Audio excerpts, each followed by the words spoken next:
지속가능한 에너지 효소 연료 증진에 관한 내용입니다. 저희가 발표할 순서에 대해 간략하게 말씀드리겠습니다.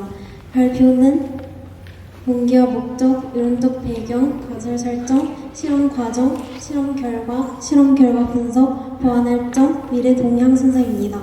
그럼 발표를 시작하겠습니다. 가장 먼저 저희 동아리가 효소 연료 전지를 주제로 1년 동안 탐구하게 된 동기와 목적에 대해 말씀드리겠습니다. 저희 키필러리는 작년 제7회 창의심화 연구회에 연료 가공형 태양 전지를 주제로 참가하였습니다. 1위 접한 새로운 동아리 구성원 모두가 연구 주제와 과정에 큰 흥미를 느끼게 되었고 동아리 활동을 통해 다양한 전지에 대해 탐구하기로 결정하였습니다.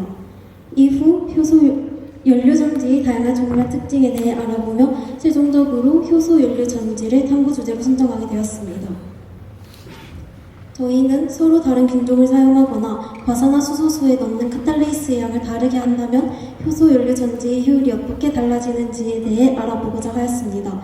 이러한 실험을 진행하며 세포 메올리를 이용하여 친환경적인 전지를 제작할 수 있습니다. 이후 효소 연료 전지의 효율 및 안정성을 개선하여 바이오 에너지로서 응용 가능성을 확인하고자 탐구를 진행하였습니다. 효소연료 전지라는 단어는 일상생활을 하면서 들어보지 못하였을 텐데요. 효소연료 전지가 무엇인지 모르는 분들을 위해 효소연료 전지에 대해 설명해 드리겠습니다. 사전에 따르면 효소연료 전지는 효소를 촉매로 사용하여 연료가 가지고 있는 화학에너지를 전기에너지로 직접 변환시키는 발전장치입니다. 효소연료 전지는 효율이 높고 환경 친화적이지만 고도의 기술과 비싼 재료를 필요로 하고 인프라가 부족하기 때문에 상용화 보급에 어려움이 있습니다.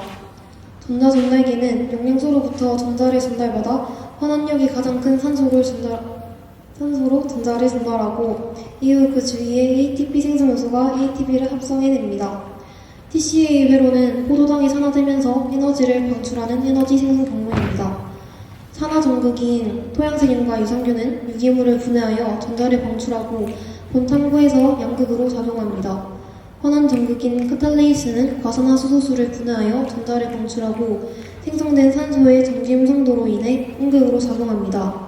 전기음성도는 고무전자쌍을 끌어당기는 능력을 나타내며 본 실험에서는 양극과 음극의 공유 전기음성도 차이로 인해 전자가 흐르고 전기가 발생합니다. 다음으로 실험하기에 앞서 세웠던 가설에 대해 설명드리겠습니다.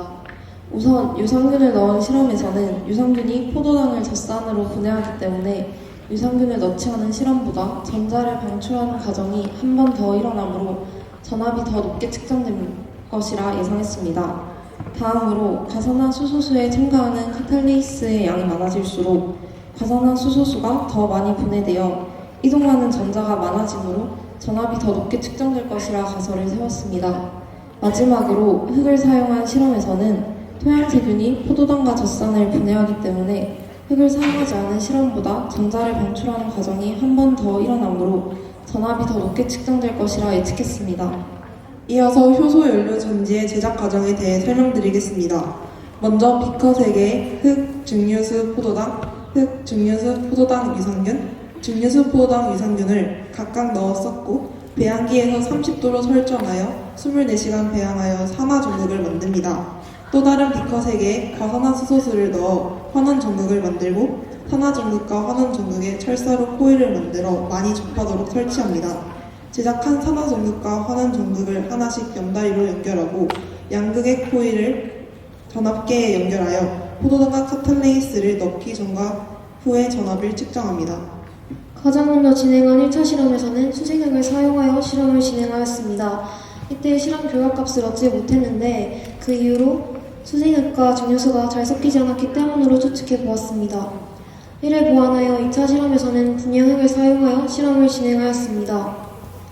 지금 보이는 화면은 2차 실험에서 저희가 얻어낸 결과값들입니다. 보다 편리한 결과 분석을 위해 표로 결과를 정리해 보았는데요. 2차 실험에서는 유산균을 넣은 실험에서 더 큰 전압이 측정될 것이라는 첫 번째 가설과는 다른 결과를 얻었습니다. 이에 의문을 가지고 조사를 진행하면서 코일을 만들 때 코일의 크기나 감은 횟수를 같게 하지 않았기 때문에 오류가 발생한 것으로 추측하였습니다. 이후 3차 실험에서는 1, 2차 실험에서 발생한 오류를 모두 보완하여 실험을 진행하였습니다. 또 과산화수소수에 카탈레이스를 넣을수록 연료 전지의 효율이 높아진다는 가설을 검증하기 위해서 과산화수소수에 첨가하는 카탈레이스의 양도 0ml, 2ml, 5ml로 나눠 실험을 진행하였습니다. 보이는 3차 실험의 결과값대로 편리한 분석을 위해 표로 정리해 보았습니다. 3차 실험 결과 카탈레이스를 넣을수록 측정된 전압이 높아지는 것으로 보아 카탈레이스를 넣을수록 연료 전지의 효율이 높아진다는 가설이 옳았음을 확인할 수 있었습니다.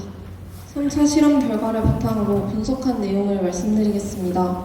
1번과 2번 실험에서는 토양세균이 포도당과 젖산을 분해하여 에너지가 만들어지고 2번과 3번 실험에서는 포도당과 유산균을 같이 넣었으므로 유산균 때문에 포도당이 포도당과 젖산으로 분해되어 에너지가 만들어지게 됩니다.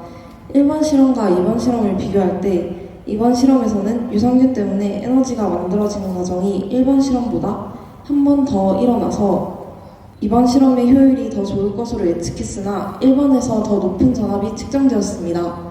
이 결과로 보아 유산균을 넣은 실험에서 전압이 더 높게 측정될 것이라는 가설이 틀렸음을 확인할 수 있었습니다. 또한 젖산보다 포도당의 효율이 더 좋다는 것과 포도당이 젖산으로 분해되는 과정보다 토양세균이 포도당과 젖산을 분해하는 과정에서 더 많은 전자가 방출됨을 알 수 있었습니다. 그리고 2번과 3번 실험을 비교할 때는 2번에서 토양세균 때문에 에너지가 만들어지는 과정이 3번보다 한 번 더 일어나서 흙을 사용했을 때 효율이 더 좋을 것이라는 가설이 옳았음을 확인했습니다. 저는 실험을 진행하면서 가장 아쉬웠던 점을 바탕으로 실험의 보완할 점을 정리해 보았습니다. 흙의 배양 시간, 유산균의 종류, 소금의 결정에 대한 내용으로 나누었습니다. 실험 과정에서 필요한 배양 시간은 24시간이었으나 학교 일과 중에 실험을 진행하다 보니 일정상의 제약으로 인해 배양 시간을 정확하게 준수하지 못했습니다.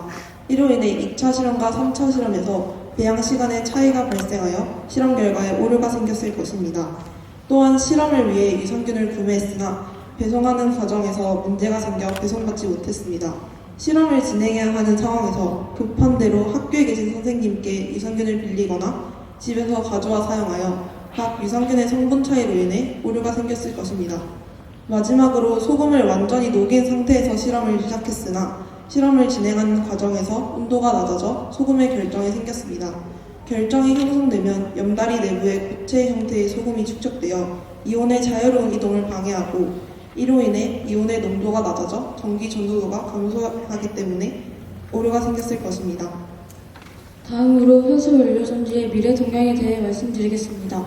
효소 연료전지는 다양한 분야에서 기존 배터리의 한계를 극복하며 친환경적이고 지속가능한 에너지 솔루션으로 자리 잡을 것입니다. 의료용 임플란트에서는 효소 연료전지가 자가 충전이 가능해지고 소형화 및 효율성 향상으로 실시간 모니터링과 치료 기능을 동시에 제공합니다. 웨어러블 기기에서는 배터리 없이 땅속 유기물을 활용해서 스마트워치 같은 기기가 자급형 전력 시스템을 제공하며 IoT 디바이스에서는 외부 전력망 의존도를 줄이고 실시간 데이터 수집을 가능하게 합니다. 농업 분야에서는 농업 폐기물에서 나온 포도당을 연료로 사용해서 온실의 온도와 습도를 조절하며 지속가능한 농업을 실현하고 에너지 비용을 절감할 수 있습니다. 이처럼 효소 연료전지는 다양한 분야에서 혁신적인 변화를 이끌어내며 미래 에너지의 핵심 기술로 자리 잡을 것입니다.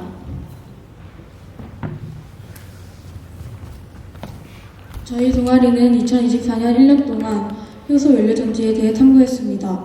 그럴듯해 보이는 결과물을 얻어내는 과정이 쉽지는 않았지만 서로를 믿으며 협력한 결과 이 정도면 만족스러운 결과를 냈다고 생각합니다. 저희의 탐구가 효소 연료전지의 발전 가능성을 더욱 널리 알리는 데 기여하길 바라며 발표를 마치겠습니다. 지금까지 캐필러리였습니다.